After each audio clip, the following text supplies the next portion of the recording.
여러분의 이해를 돕기 위해 지금까지 저희가 레위기 1장에서 오늘 7장까지의 말씀을 요약해 드리면, 레위기에는 소위 5대 제사를 소개합니다. 5가지 제사가 있는데 번제라는 것과 소제라는 것과 화목제, 그리고 지난 이틀 동안 보았던 속죄죄와 속건제가 있습니다. 이 번제는 그 말 그대로 짐승을 태워서 드리는 제사고요. 소제는 곡식, 또 이 가루나 빵을 드리는 제사라고 할 수 있습니다. 그러니까 쉽게 말해서 짐승을 태워 드릴 때에 곡식 가루나 빵도 함께 추가로 드렸다 할 수 있다라는 거죠. 이러한 번제와 소제는 일반적인 제사로서 오늘날로 말하면 일반적으로 교회에서 드리는 예배와 같다라고 볼 수 있습니다. 그리고는 화목제는 이러한 제사 외에 특별히 서원을 하거나 감사한 일이 생겨서 감사를 표현하고 싶을 때 드려진 것입니다.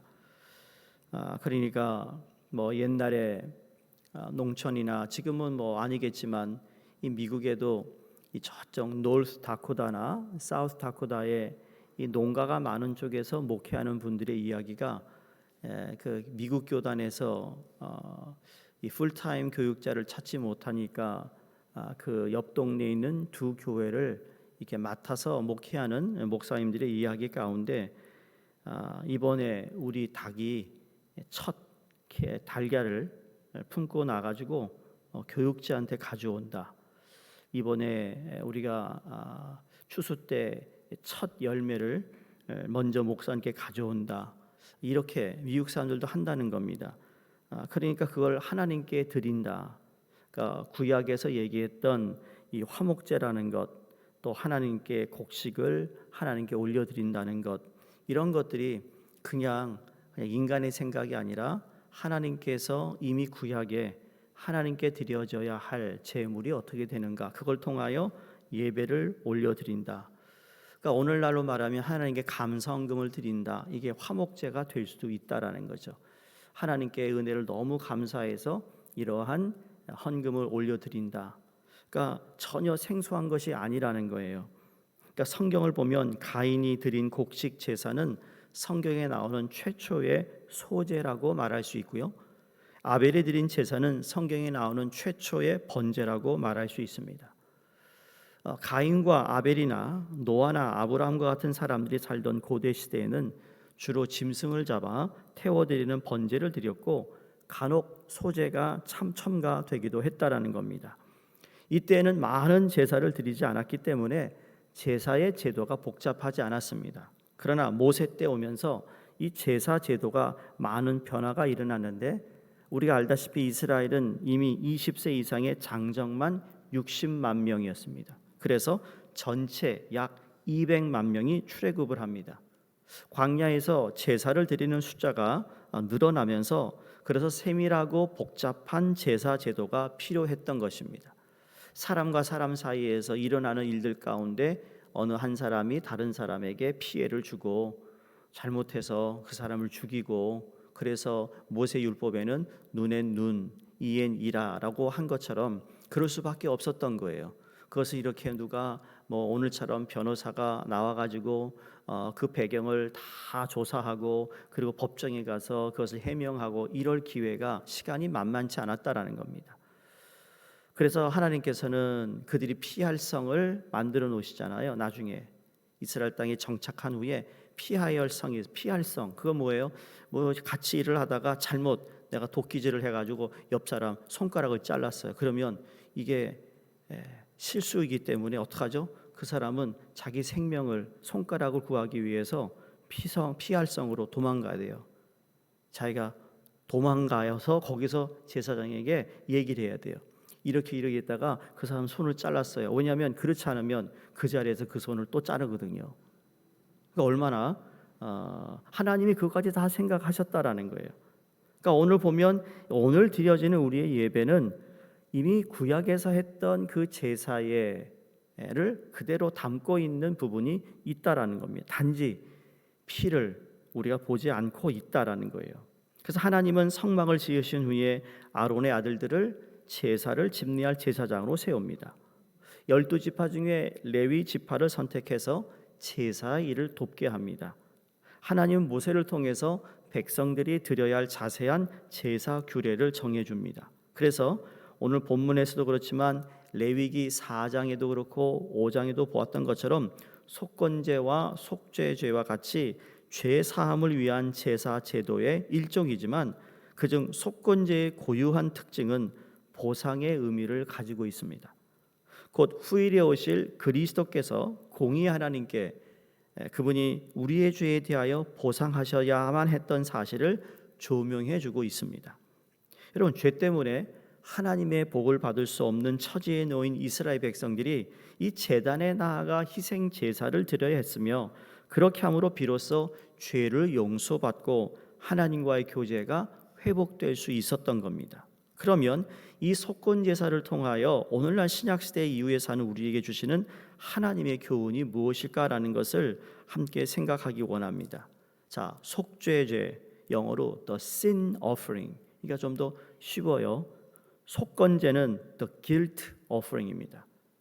양자 다 죄를 해결받기 위한 제사인데 이 죄악들의 성질이 엄격하게 구분되어서는 아니지만 대개 속죄죄의 죄는 하나님의 계명을 어긴 거예요. 종교적인 성격의 이 죄로서 고의적이었던 무의식적인 죄를 다 포함합니다. 속건죄는 여호와의 성물이나 남의 물건을 범한 죄 등등이 포함되어 있습니다. 그래서 그리스도의 대속적 죽으심을 통해 죄를 해결받은 것을 의미하고 있는데 이 속죄죄와 속건죄 모두 다 이 죄에 관한 것을 의미하고 있어요. 그래서 우리가 이미 보았지만 동물의 머리에 손을 얹고 기도한다. 그러니까 예수님의 머리에 어깨 위에 우리 죄를 다 맡겨드렸다는 의미입니다. 그러니까 예수님 우리의 죄짐을 다 지시고 하나님 앞에 불살라진 것 것이고 다른 제사에 드려지는 냄새는 모두 하나님께 향기로운 것이었습니다. 그런데 여기에 하나님께 올려지는 이 향에 대해서 차이가 있습니다. 여러분, 속죄제와 속건제는 어느 것도 하나님께 향기로운 냄새를 풍기지 못한다는 겁니다. 그 이유는 죄는 향기롭지 못하기 때문입니다.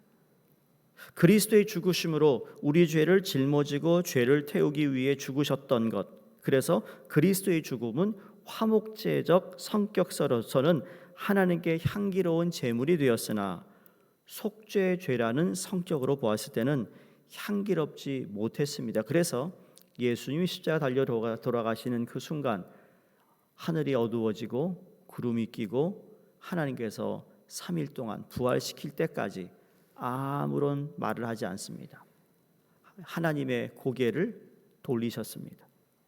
이유는 예수 그리스도 어린 양으로 죄를 담당하기 위해서 십자가에 죽었기 때문에 그 죄에 관해서는 향기롭지 않았어요. 그러나 화목을 위해서는 향기로운 하나님께 올라가는 향이 되었다고 말씀하고 있는 겁니다.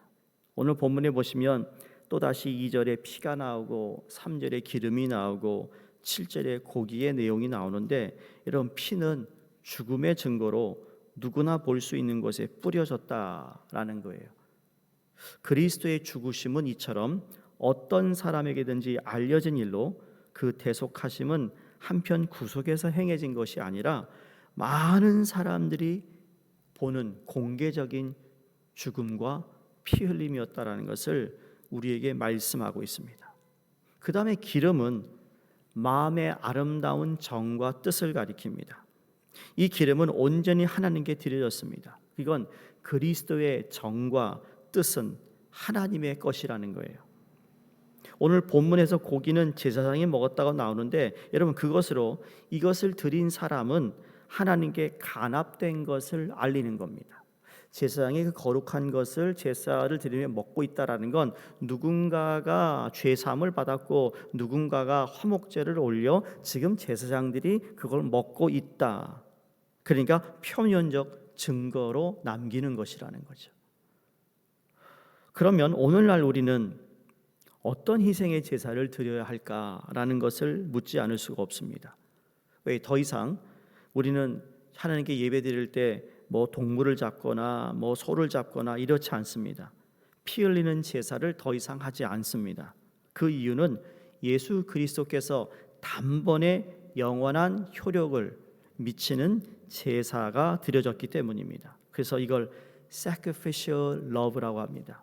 하나님의 사랑의 이 희생의 제물이 되었다라는 거죠. 그래서 이 제사는 그리스도께서 부활하시어서 저 하늘의 지성소에 들어가심으로 완료됐습니다. 이게 히브리서 9장에 나오는 말씀이에요. 그러므로 더 이상 피의 제사를 드리지 않고도 우리는 그리스도의 공로를 의지하여 언제나 하나님께 감사하는 마음으로 예배드릴 수 있게 되었던 것입니다.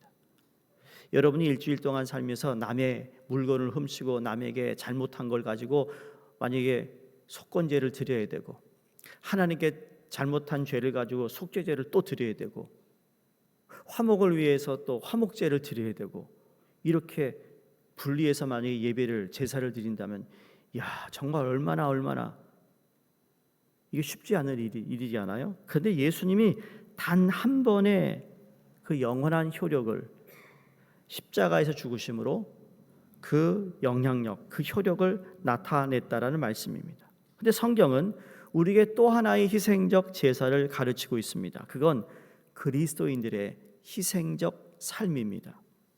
피 흘림을 통한 죄사함이나 화목을 위한 제사가 아닙니다. 그러나 하나님을 기쁘시게 하는 희생이란 점에서 우리가 산 제사, living sacrifice가 되어야 된다고 말하고 있습니다. 그리스도인들은 그리스도께서 드리셨던 제사와 같이 우리 자신이 바로 소제가 되어 하나님 앞에서 주님의 교회와 이웃을 위해 섬기는 봉사의 삶을 살아야 된다고 오늘 우리에게 말씀하고 있는 것입니다. 비록 그 말씀이 이 자리에 이 말씀 오늘 읽은 말씀에 그 단어가 나와 있지 않지만 바로 이 성경에서 우리에게 주시고 있는 메시지가 그렇다라는 거예요. 여러분, 소제에는 레위기 2장에 보면 누룩과 꿀을 넣지 말라고 하는 반면에 반드시 소금을 쳐야 한다 말합니다. 소금을 쳐야 된다니까 무슨 생각나세요? 예수님이 우리를 뭐라고 그랬죠? 너는 세상의 소금과 빛이다. 우리들의 봉사 생활에 탐욕과 정욕의 누룩, 이기심과 쾌락의 꿀은 제해야 되며 소금같이 부패하지 않고 희생되어 맛을 내는 삶을 살라라는 것이 이미 레위기에 기록되어 있다라는 거예요. 그러므로 예수님이 이 땅에 오셔서 모든 율법을 완성하셨다라는 의미는 바로 이러한 구약에서 있었던 아주 우리가 그냥 지나쳤던 말씀들이 하나씩 예수님은 구약의 말씀과 율법의 근거에 의해 예수님의 법을, 하나님의 법을 완성시켰다라고 우리가 보는 것입니다. 사랑하는 성도님들, 그리스도인들은 그리스도를 본받아 온전한 희생의 번제로 불살라져야 된다는 것을 잊지 마시기 바랍니다.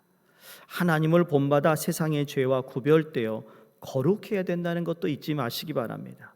주님께서 하나님의 뜻을 온전히 이루어 드린 것처럼 오늘 우리도 세상에서 하나님의 뜻을 온전히 이루며 살아가야 될 줄로 믿습니다.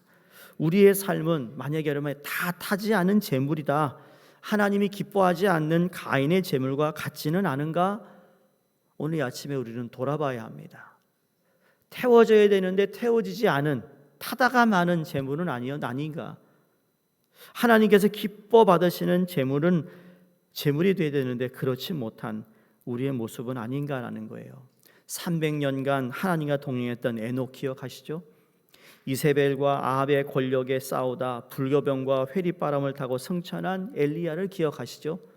하나님을 힘으로 살았고 그리고 하나님을 그토록 사랑했던 시인이요 목동이요 왕이었던 다윗은 모두 번제와 같이 하나님을 기쁘게 드리는 성별된 삶을 살았던 하나님의 사람이라는 겁니다. 우리 역시 그리스도를 본받아 하나님과 세상을 화목케 하는 화목제물이 될 수 있기를 주의 이름으로 축원합니다. 그리스도인들은 사람들을 그리스도의 화목의 화평을 위하여 우리에게 직분을 주셨다고 말씀하지 않아요? 그래서 마태복음 5장 9절에 현대어 성경에 보면 이렇게 말합니다. 평화를 위하여 일하는 사람들은 행복하다. 그들이 하나님의 아들이라 불릴 것이다.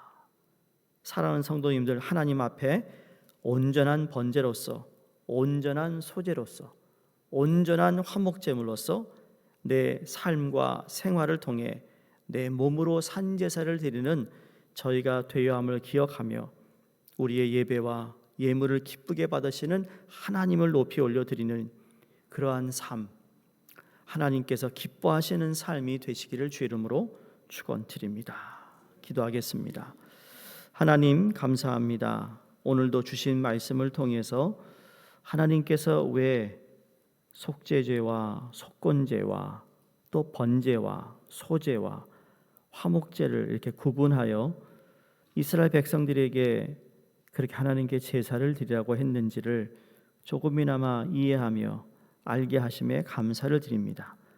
하나님 말씀을 알면 알수록 더욱더 하나님을 사랑하며 하나님의 섭리와 뜻을 잘 발견하여 우리가 분별된 삶을 살아갈 수 있도록 도와주시옵소서.